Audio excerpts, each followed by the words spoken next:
obviously. Combat sports related video once again. I hope you guys are doing well. And before I begin this video, the title and all that, as you all know, I'm a sports fan, huge sports fan, big as they come. And of course, I've heard of Kobe Bryant, his death. It's awful. It's terrible. I just wanted to pay my respects and say RIP to the legend, one of the greatest ever laced up pair of basketball shoes. Just life is unpredictable, man. So stay safe and just be nice to everybody, because you never know who's gonna go or when you're gonna go. It's not meant to be, pessimistic, but realistic. You know what I'm saying? That's life. But yeah, man, I just want to pay my respects to him. I'm a Lakers fan, as you can tell. But yeah, I just want to pay my respects to him real quick. So, RIP to Kobe and anybody else on that plane, man. It's a damn shame. But yeah, let's continue on to the video. So today, this is like a little pre-analysis of UFC 247 coming up between Dominick Reyes and Jon Jones. And Jon Jones is in this position, right? In this position where he's just levels, not just one level, but several levels, several notches above the rest of his competition. And that's pretty clear. And yes, he had a tough time against, I always forget his name, I apologize. I'm drawing a blank right now. The last guy he fought, Thiago Santos. He had a very tough time against him. And he was tested, but he stood up and he won the fight, so shout out to Jon Jones for that. It was a very close fight. Those leg kicks, that guy, he said this himself. That guy is the hardest hitter he's ever fought, and he's fought Rashad Evans, Daniel Cormier, Alexander Gustafsson, Rampage Jackson, you name it. But that was the toughest, hardest hitter he's ever faced. He did win the fight. I thought he did enough. That was a weakness of his, that Thiago he exploited it, right? He exposed it, and but I still think he's head over heels the best in that division, weight division. It's not even close. But in front of him, he has Dominick Reyes, right? Same height, shorter reach, just like everyone else he's faced. And he's an athlete. He played D1 college football, so he clearly has the athletic ability of a very elite athlete. Very good striker. I believe his best punch is a hook, right hook, if I'm not mistaken. It's definitely a hook. He has a nasty footwork, and he's really good striker. Just period, a good striker. He seems really well rounded. His toughest test was OSP. A lot of people thought OSP won that fight. That's his toughest test. Jon, on the other hand, beat OSP handedly. Not looking his best. He beat OSP. So that's an indication, I think, of the levels between the two. And then again, you never know, but I'm going to say it's pretty clear. I think Jon's going to win. And I think most people watching this know that as well. Jon is the best to ever do it. The best to ever wear a pair of UFC gloves, man. It's undeniable at this point. I believe if Dominick does present a challenge on the feet, which I don't think he will. Jon even said, I believe it was on Twitter or somewhere, that if they want a kickboxing warrior, he's going to give him one, and I think he can do that easily and win. No disrespect to Dominick, but I think he wins that handedly, no problem. But he can manhandle him, I think, too. Take him down, do what he wants. Dominick's a good fighter. I don't think he's ready for this level. I think they're throwing him to the alpha. He's the alpha of the division. I would say, if I was his camp, I wouldn't do this yet, man. It's too soon. He beat Chris Weidman. It was a very, very good win. He beat OSP barely, and I think he needs more. He needs to be more seasoned. He's undefeated. I wouldn't throw him to the wolves just yet, but the camp's gonna do what they gotta do. He's gonna get a big payday either way. But yeah, UFC 247. I think Jon Jones gets the job done. Hard to predict. Probably knockout, honestly. I think a knockout. I don't think it goes past 3 rounds. That's my opinion. But then again, I'm not an expert, and predictions are always off. especially for me. But yeah, Jon Jones just has he's extremely well-rounded, man. I mean, he took down an Olympian. And he's knocked out legendary strikers like Lyoto Machida. I mean, this shows how good this guy is. It's like he's getting bored in that division. It's like this fight he's not even taking seriously. He's thinking about Israel Adesanya more than he's thinking about Dominick Reyes, which I think he shouldn't do, right? Because that's the thing, it's a little disrespectful. And Dominick is still a world-class fighter. Um, so yeah, I think Jon Jones gets it done. Now, let's talk about Israel Adesanya a little here. I believe he wants to fight Jon next year. And that's a smart move by Israel. Because Israel, I bet if he really wanted to, with his star power, with the power he does have now, he can make the fight happen this year. But he's smarter than that. He knows he's not ready yet. I think he wants to, dominate his weight division, which he has done. He is undefeated. He is the champion now, middleweight. Middleweight, excuse me. And he's supposed to fight Yoel Romero, which I think is the best fight. I mean, from a style standpoint, it's the worst fight, but he has a legacy mentality, and he wants to fight the best, the scariest. Yoel's definitely that. Paulo Costa, I believe, is hurt, which was a close fight between him and Paulo Costa, and Yoel had a really close fight, too. So here's the thing about Yoel. He's had every fight he's lost has been razor thin, razor close. So, Yoel Romero, man, I think that's dangerous fight for Israel. I think he does come out with the victory. And I would like to see them fight. The only thing is, Israel is smaller than Jon, right? He walks around, I believe. I'm going to say no more than 210. No more walking around weight. Jon walks around 235, 240. So, yeah, he'll make 205. He'll be considerably, significantly smaller than Jon. I believe he's a better striker, actually, because he's world-class kickboxer, man. I mean, look at his highlights. He's amazing. Amazing striker. But Jon can just wrestle him, I think. I don't think he can handle Jon. He's bigger, stronger.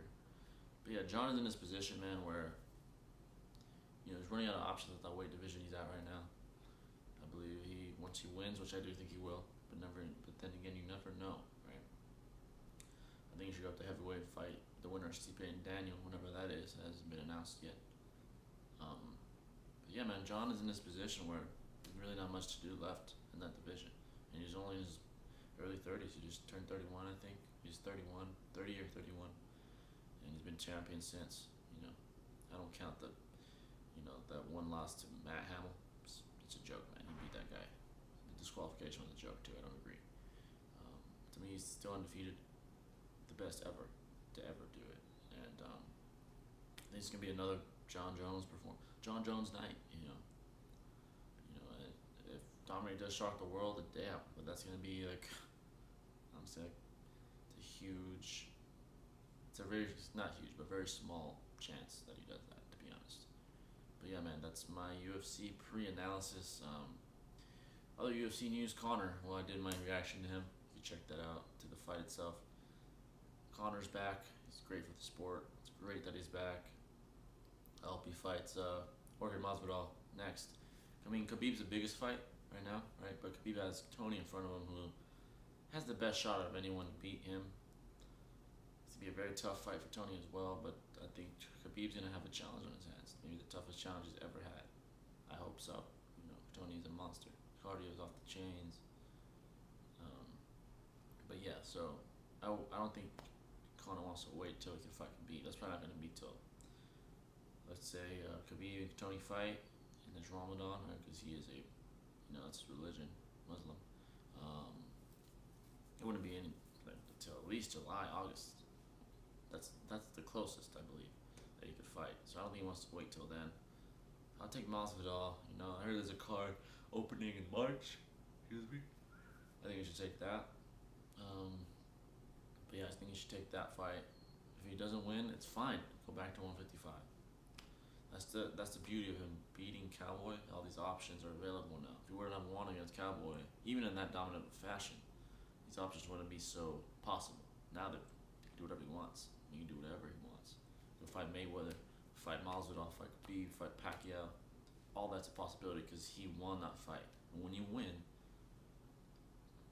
you're looked at differently, right?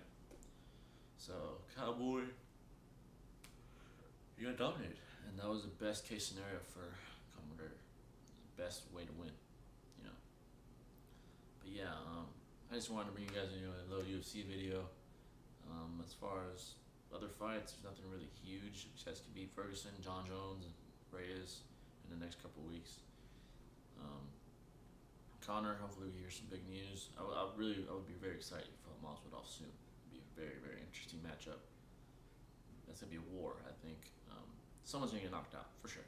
It's almost 100% sure that someone's gonna get knocked out.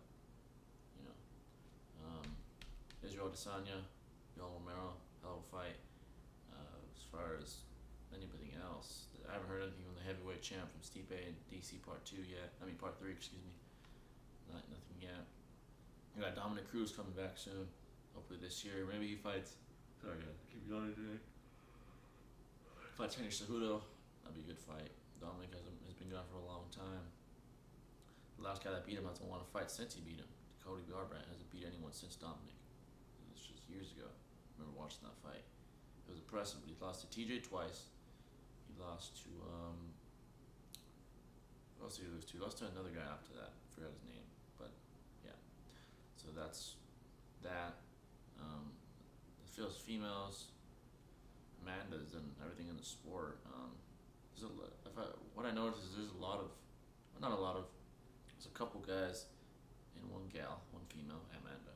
They're just in this position where they're like, what else is there to do? You know.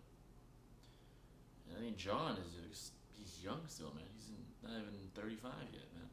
He's 30, 31, and he still has he's done all he's done. He's still the champ. It's insane. It's insane. Khabib in a different position. He's a little older, and he has a couple more fights, I think, under his belt, and then he can run into the sense as the greatest grappler of all time. But yeah, there's these guys in these positions where there's not really much left to do. You know, they've done it all, and these are the goats. You know, Khabib, Jon, Amanda, Daniel Cormier almost if it would have been Stipe again. I mean, there's Jon Jones. You know, Jon Jones fight. I hope Daniel wins, right? I like Stipe as well, but I hope Daniel wins, and I hope Daniel fight a heavyweight one more time. You know, to really see if if a weight class makes a difference. I don't think it makes a difference. I think Jon still beats him, honestly. I think Jon beats most heavyweights, all of them. And I think it's gonna be more dangerous. You know, the margin for error is smaller up there because guys hit like trains up there, hit hit by a truck.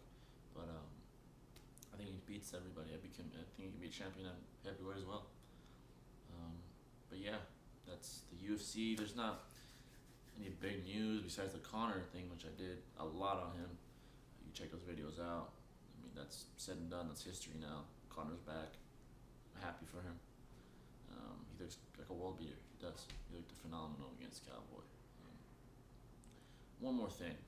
If you're still watching, first of all, I appreciate it. I know this is all over the place. I'm trying to get more organized with my pre-analysis and whatever else, UFC news. Stephen A. Smith, right? He was at the pay-per-view. He was on the pay-per-view after the fight. He was basically, trashing Cowboy, saying he was atrocious, he's weak, whatever. Stay in your lane, man. Stay in your lane. You don't know how to fight. I saw the video of him hitting the mitts. He looked like fucking... I don't mean to talk shit about Stephen A. Smith. I love him, first of all. I love Stephen A. Smith. He's amazing at his job. One of the best reporters / commentators / whatever in the game. But stay in your lane, man. Don't be talking about someone that has the most wins in UFC history, the most finishes, the most bonuses. Stick to basketball, man. Stick to what you do know, right? It doesn't seem like you know. You can't even hit the mitts, man. How are you going to talk about a legend, one of the best to ever put on a pair of UFC gloves, man? Come on. Cowboy, well, this is what happened. He got caught off guard by a committed world beater Conor. That's it. It's not that he was weak and that he gave up. He got caught off guard by a beast. Point blank, everyone does. Not everyone, but a lot of people do. Besides the outliers like Jon and Khabib and shit. But I think that was a little, what's the word? It's a little disrespectful, and was in bad taste. I didn't like that. I like Stephen A. Smith. You know, do I think he should be talking about it? No. Is it okay if he does? Sure. But don't be saying shit that you don't really know about. All right. And I'm not an expert, but I can tell you I know more for sure than him. I've practiced combat sports for a few years, and no fighter in that fucking octagon is weak-minded or a quitter. And people are saying that shit's fixed. Not Stephen A. Smith. I'm not talking about him right now. People are saying that shit's fixed. Come on, man. Seriously? Out of anybody, Cowboy? You think he would get paid off? You're telling me he would get paid off? He's fought in like 5 times in a year, man. Come on, man. It's ridiculous. He's fucking Cowboy, man. Really think he's gonna get paid off by Conor to lose? It's ridiculous. There's people that talk shit about these amazing fighters that do these amazing things. I mean, yeah, he knocked out Cowboy in 30 to 40 seconds, man. Because he's a beast, and he was committed, and he was calculated, and he got the job done. Cowboy got caught off guard.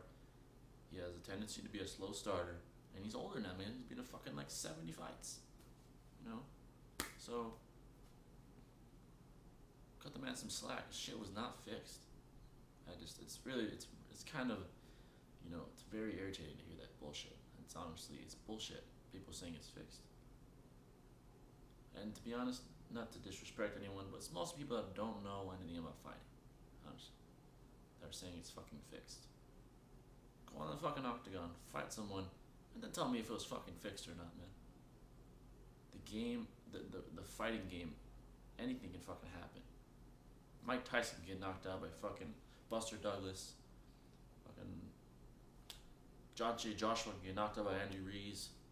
Anything can fucking happen. An underdog that has no chance can knock out the king of the throne. That just happens sometimes. And that wasn't this case here. So it's not fucking fixed. Do I think there's corruption in the fight game sometimes? Sure, as far as me, especially in boxing. As far as, well, maybe corruption is a strong word. Maybe not perfectly unbiased judging, you know, in boxing. I think it's less common in the UFC. The UFC has more control over their fighters, and I'm not saying it's a good thing, right? But it's more controlled. It's not like 2 promoters. It's just the UFC. They give the fights to the fighters, and the fighters come. Boxing is different. There's promoters. There's, you know, it's kind of like the kingpins, like Bob Arum. You know, and they set shit up with the other guy, Don King and Bob Arum, were like the 2 kingpins for fucking decades back in the day. There was a little more corruption. You know, those guys had the power to do what they wanted. And I'm not saying shit was fixed, not legends were full of shit. No, of course not. But there, you know, there's stuff that you can take with a grain of salt sometimes, and I agree with that. But especially in the UFC, man, it's little to none because there's control there, and that's a good thing. But of course, there's the negatives with the fighters not being able to, you know, really become big, especially with this ESPN thing and people not being willing to pay this high pay-per-view and the subscription, which is just ridiculous, to be honest. But yeah, I just think it's bullshit. People say it's fixed. It's not fixed. Conor's back. That's what it is. He's back, and he's better than ever.